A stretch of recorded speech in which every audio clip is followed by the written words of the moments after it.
What's going on, everybody? It's Alex Driscoll from Sweet Georgia Sports, and today joining me is Blake Henderson, and we're coming at you with some really good Braves stuff. And what we'll be doing for the next 7 weeks, since there's 7 weeks left till opening day and it can't get here fast enough, we'll be previewing the Braves by bringing you awards for the Braves, and those awards are going to be as follows: X Factor, Reliever of the Year, Comeback Player of the Year, Gold Glove, Cy Young, Hank Aaron Award, which goes to the best hitter, and of course MVP. And today what we're doing is X Factor both as a pitcher and as a hitter. And before we get started, Blake, just go ahead and define what X Factor is. X Factor players are, to use an analogy, they fly under the radar. Not a lot of people talk about them. And we're saying these players that don't get a lot of talk about them, we're saying they have the potential to be great and have people talk about them, if that makes sense. Yeah, basically just guys flying under the radar that could potentially, and we think, will break out this season. So, and since this is a baseball-centric type of deal and a Braves thing, I guess I'll go first and I'll bat lead off. So for me, let's start with the pitchers first. For me, X Factor as a pitcher this year is going to be Mike Foltynewicz. Mike Foltynewicz showed really good glimpses of being maybe a potential ace, but more than likely either 2 or 3 starter for me. I mean, the guy was 9-5 last year. His ERA was a bit elevated at 4.31, and his WHIP was about average and maybe even above average with 1.30. And he did all this in 123 innings in a third innings pitch, and he also had 111 strikeouts as well.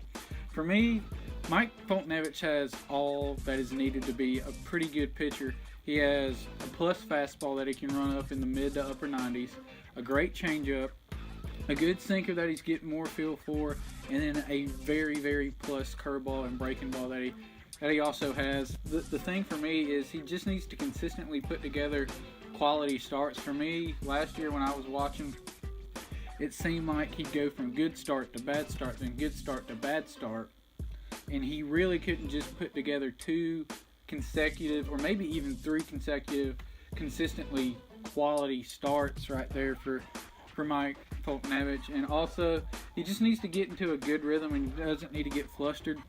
In some games it seemed like he would just be even keel, just going merrily along. Pitching wise, he looked great, and then he'd give up 2 or 3 hits, and then he'd just get out of rhythm. He'd start speeding up his delivery and his windup, and he'd get flustered and he'd just allow hits. He'd start walking guys, he'd start hitting guys, and those would eventually lead into runs. And it would turn in from a good and almost quality start into just a bad outing for me. But a lot of projection sites have Mike Foltynewicz at 8 to 10 wins, probably also within the high 3 to low 4 ERA range. And again, the WHIP, they're saying it's probably just going to stay right at league average or just above league average at 1.30, excuse me. But for me, I think Mike Foltynewicz could be anywhere from an 11 to 15 win guy, have that ERA in the mid 3s, to maybe even the upper 3s at worst. And that WHIP, for me, I think he's very capable, and he will do it in 2017. I think he can have a WHIP of probably ranging in from the 120 to the 130 range. Also, his innings pitched for me are going to go up from 123 to around 160 to 170 range, and also he'll probably improve his strikeouts from 111, and for me, he'll probably go from 111 to probably 155 to the 170 range. Also, he's been trending because he's decreased his walks per 9 innings from basically 3 walks per 9 innings last year down to around 2.5 this year. And so for me, Mike Foltynewicz just has everything that you really need to be a good, consistent pitcher in the major leagues. He just needs to put it all together. So with that being stated, Blake, what do you think?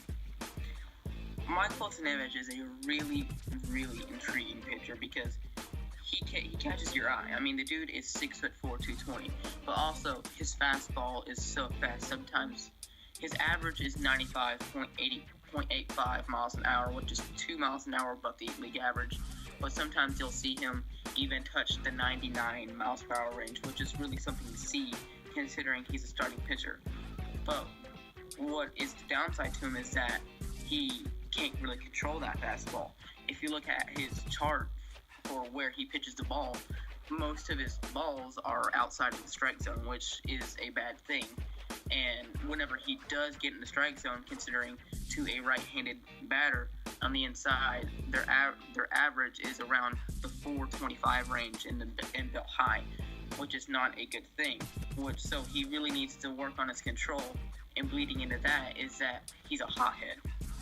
Like, he, as a pitcher, if your confidence goes down, like, at all, you're basically done for the game, because it's really hard to build your confidence back up as a starting pitcher, because you're out there for 6 to 7, even 8 innings, and say, I'm going to take 2 games. One was at nearly the beginning of the year when we faced the Royals. He was pitching really well, but then around the 4th inning, I want to say he gave up 2 runs, and he looked horrible the rest of the game. I mean, it was not something you'd really want to see out of Mike Foltynewicz, because that is not him. And then near the All-Star break, we were facing the White Sox, and he kept his composure down the entire game, and his confidence was up. And he almost pitched a complete game, and he set his career high for strikeouts during that game. So he just needs to control his fastballs and curveballs and everything else, and, keep his composure. And then I think he's set in stone to be a really great pitcher. But until then, he is not a great pitcher. Yeah, that's just the keys right there for Folty going forward. Just needs to be consistent and not to get flustered. So, moving on from Mike Foltynewicz, Blake, who's your X Factor guy this year? My X Factor guy is our newly found closing pitcher, Jim Johnson. Now, before he was with Atlanta, he was a hotshot closer for the Orioles, and he was considered to be one of the best closers in baseball when he was with the Orioles. But then he came over here in 2015, and it's almost like he was washed up. Everything kind of went downhill from there. I know it was about 2 years since he's been with Baltimore when we first got him, but he's still supposed to be a great pitcher. But when he got with us, his stats weren't the best. He gave up a lot of runs. He was not the great, closer that we wanted him to be. So we traded him to Los Angeles, the Dodgers. But then we signed him back to give him another chance in 2016, and he showed that he was capable of, being the great closer that he's meant to be, actually taking over the closing spot from Arodys Vizcaino, who kind of fell off the earth a little bit. He lowered his ERA to 3.06, which is really great for a closing pitcher, And everything else down his line was just, great, and he didn't pitch a lot of high balls. All of his balls were kind of low, and everything just kind of worked out for him. And I just think it's kind of hard to believe that he won't carry that over into 2017 and be the great closer that he's meant to be and was. He almost reprimed himself last year, and that's something to be proud of for him. And I think he's going to continue to be great. Yeah, I agree to a certain extent. I don't think he'll be the closer this year. I think Arodys Vizcaino is just. I think he'll get that squared away, his control issues squared away during the spring. But also Mauricio Cabrera. He showed great signs of development last season, especially later in the year. But Jim Johnson, I could definitely see him being a great 7th inning or a great 8th inning setup guy. Like you said, he had a 3.06 ERA and his WHIP was at 119. So, the guy can still pitch. He's 33 years old, so yeah, he's getting up there in age, but the guy can still pitch. Do I think he's a closer? No. But do I think he can be a good back-end 7th inning, 8th inning setup guy? Yes, I do believe that, but I don't think he'll be the closer. I think that's probably going to go to Vizcaino or Mauricio Cabrera, barring they just completely implode. So now that we got the pitchers out of the way, Blake, who is your hitting X factor this year? My hitting X factor is our third baseman, Adonis Garcia, which when we got him, he wasn't even meant to be the starter. The starter was supposed to be Hector Olivera, which we all know didn't really work out. But when we realized Hector Olivera wasn't all that he was meant to be, we gave Adonis Garcia, that shot, and he really proved himself to be great. He had a 273 average, 14 home runs, in which at the time, in the first half of the season, he was really our only power, which it was really great to see him like that. And he had a 311 on base percentage and a 717 OPS, which is really, really great. And everything else about him is really average, I guess you want to say, except his hitting, which is above average.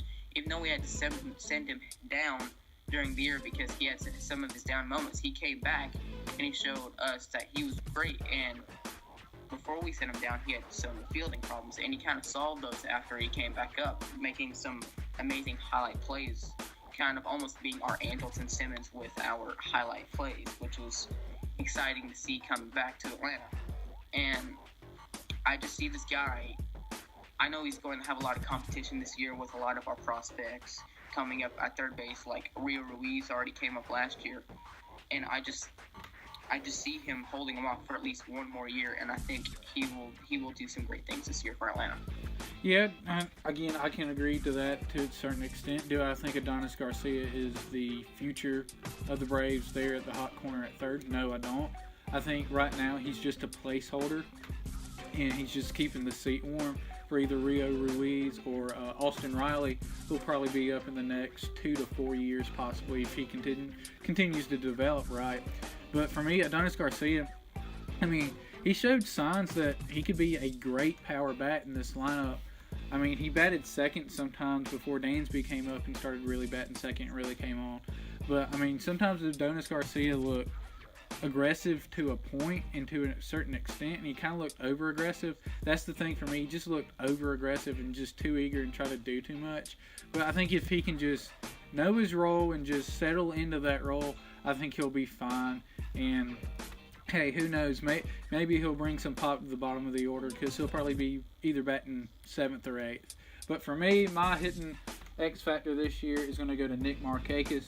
Nick Markakis, the first half of the year was great. He was the run producer. I mean, Freddie Freeman wasn't Freddie Freeman until the second half of the year, and basically till we got Matt Kemp, where he had protection in the lineup. But Nick Markakis finally settled in that 5th spot once Matt Kemp got to Atlanta, and he really excelled.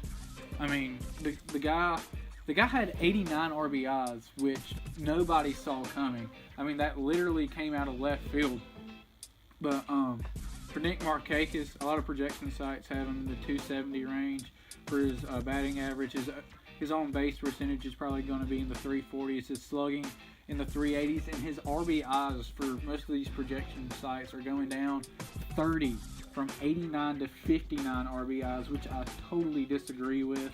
I think he'll have around 70 to 80 RBIs because he'll have some really, really good RBI opportunities because he'll probably be driving in Ender Inciarte, Dansby, Freddie, and Matt Kemp, and whoever's left on base.